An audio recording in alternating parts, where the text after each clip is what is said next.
सुंदरबन के जंगल में एक ठग सियार रहता था। वह बहुत ही निकम्मा और कामचोर था। हमेशा इसी जुगाड़ में रहता कि कहीं कोई मुर्गा मिले जिसे मूर्ख बनाकर उसके साथ ठगी की जाए। एक दिन, अरे बंदर भाई, कल रात में मैंने आपको सपने में देखा। अरे रहने दे सियार, तू अपना सपना अपने पास रख और मुझे जाने दे। ऐसा बोलकर बंदर चला गया। धीरे धीरे सारे जानवर सियार की हरकत को जान चुके थे, इसलिए कोई भी जानवर उसकी बातों में नहीं आता था। अब सियार समझ चुका था कि इस जंगल में उसकी दाल नहीं गलने वाली, इसीलिए वह दूसरे जंगल जाने का निश्चय किया और अगले दिन सियार अपने जंगल को छोड़कर दूसरे जंगल की तरफ निकल पड़ा। दूसरी जंगल में पहुंचते ही दिन भर जंगल का जायजा लिया और शाम होते ही एक गधे को देख उसके पास गया और रुककर बोला, गधे भाई, मैं इस जंगल में नया आया हूँ और शाम भी ढल चुकी है। क्या मुझे एक रात रुकने के लिए आपके पास शरण दे सकते हो? हाँ हाँ, क्यों नहीं। अभी तो तुम इस जंगल में नए हो और हमारे लिए मेहमान हो, और मेहमान तो भगवान के समान होते हैं। ऐसे कहते हुए गधे ने सियार को अपने पास रोक लिया और उसे सम्मान के साथ भोजन कराया। भोजन करने के बाद दोनों आपस में बातें करने लगे। सियार ने गधे से बोला, अरे गधा भाई, इस जंगल में पीपल के पेड़ के पास एक तालाब है, जानते हो उसके बारे में? हाँ हाँ, पीपल के पास एक तालाब है। वह तालाब कीचड़ से भरा पड़ा हुआ है। उसका पानी भी बहुत गंदा हो चुका है।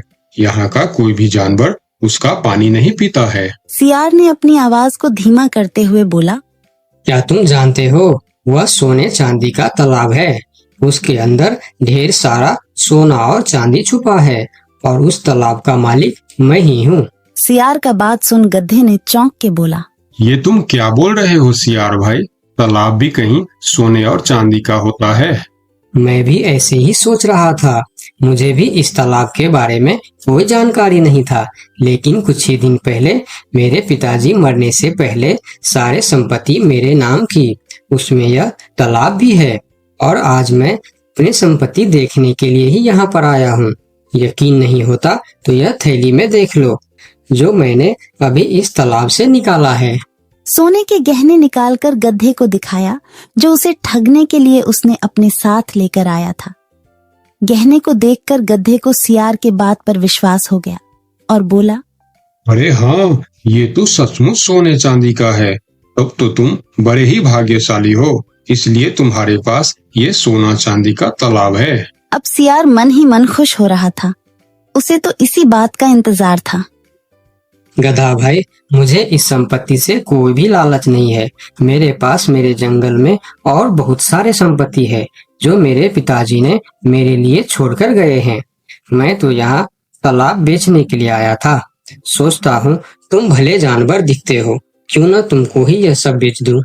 मुझे, यानी यह सोने का तालाब मेरा हो जाएगा और मैं इस तालाब का मालिक बन जाऊंगा। बेचारा भोला भाला गदहा सियार की चिकनी चुपड़ी बातों में बहुत आसानी से आ गया और गधा सियार से सोने का तालाब खरीदने को तैयार हो गया। दोनों के बीच 4 सिक्कों का सौदा तय हुआ। ठीक है सियार भाई, मैं अभी जाकर हिरन के पास से 4 सिक्का लेकर आता हूँ। मेरे पास अपना घर न होने के कारण मैं अपनी सारी कमाई हिरन के पास ही रखता हूँ और जब भी मुझे जरूरत पड़ता है मैं उससे ले लेता हूँ। ठीक है गधे भाई, लेकिन ध्यान से, जंगल में किसी को इस बात का पता नहीं चलना चाहिए, वरना जंगल के सारे जानवर मेरे पीछे ही पड़ जाएंगे। ऐसा बोल सियार गधे को भेज देता है और गधा हिरण के पास जाकर अपना सिक्का मांगता है। गधे भाई, घर में सब ठीक तो है ना? आज आपको अचानक से 4 सिक्कों का क्या जरूरत पड़ गया? अरे वह अपने जंगल में जो तालाब है ना, मैं उसे खरीद रहा हूँ। तालाब खरीद रहे हो? क्या करोगे तुम तालाब खरीद के? तालाब का तो पता नहीं, लेकिन उसमें जितना सोना चांदी है वह सब मेरा हो जाएगा। तालाब में सोना? ये तुम क्या बोल रहे हो भाई? मुझे तो कुछ भी समझ में नहीं आ रहा है। मुझे डर है कि तुम कहीं कोई परेशानी में ना आ जाओ। देखो, तुम मुझसे कुछ भी मत छुपाओ। क्या बात है, साफ साफ बताओ मुझे। हमारे जंगल में एक बहुत ही अमीर सियार आया है। ढेर सारी संपत्ति है उसके पास। और तो और हमारे जंगल में जो तालाब है ना, जिसे हम लोग गंदा नाली समझकर उसका पानी भी नहीं पीते हैं, उस तालाब में ढेर सारा सोना और चांदी है। उसने तो मुझे उस तालाब से सोने का गहना भी निकाल कर दिखाया है। उसी तालाब को मैं खरीद रहा हूँ।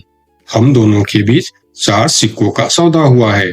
मुझे तो वह सियार मूर्ख ही मालूम पड़ता है जो इतने सस्ते में सोने का तालाब बेच रहा है। मूर्ख वो नहीं, मूर्ख तुम हो। भला तालाब भी कोई सोने चांदी का होता है? अरे गधा भाई, तालाब से पानी निकलता है, सोना नहीं। मैं भी ऐसे ही सोच रहा था, परंतु उसने मुझे सोने निकाल कर भी दिखाया।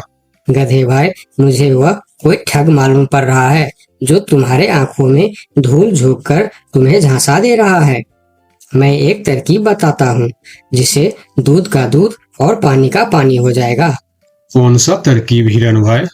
तुम ऐसा करो, उस सियार से बोलो कि मेरा हिरन भाई ने कहा है कि लिखा पढ़ी होगा तभी मैं उसे 4 सिक्का दूंगा, और अगर बिना लिखा पढ़ी से ही काम हो जाता है तो मैं सिर्फ 1 ही सिक्का दूंगा। अगर वह तालाब सच में सोने की है तो वह लिखा पढ़ी जरूर करेगा, नहीं तो वह 1 सिक्के में ही मान जाएगा। हिरण की बात सुनकर गधा हाँ में सिर हिलाया और सिक्का लेकर सियार के पास पहुंचता। सियार भी गधे के आने के इंतजार में उतावला हो रहा था।